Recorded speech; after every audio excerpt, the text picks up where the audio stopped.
উপদেষ্টাদের মধ্যে কয়েকজন আছেন যারা আগে হলে মেসে থেকে টিউশনি করে চললেও এখন তারা ৫-৬ কোটি টাকার গাড়িতে চড়েন।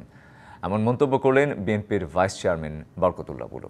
আগে টিউশনি করলেও এখন অনেকেই ৫-৬ কোটি টাকার গাড়িতে চড়েন। দুপুরে চৌমুহনী একটি চাইনিজ রেস্তোরাঁয় জুলাই আগস্ট গণঅভ্যুত্থানে নিজ এলাকা বেগমগঞ্জ উপজেলার শহীদ পরিবারের মাঝে জিয়াউর রহমান ফাউন্ডেশনের পক্ষ থেকে ঈদ উপহার সামগ্রী বিতরণের সময় এসব কথা বলেন তিনি। আরও বলেন, দেশে মব জাস্টিসের নামে নৈরাজ্য থেকে মুক্তি পেতে নির্বাচন ছাড়া গতি নেই।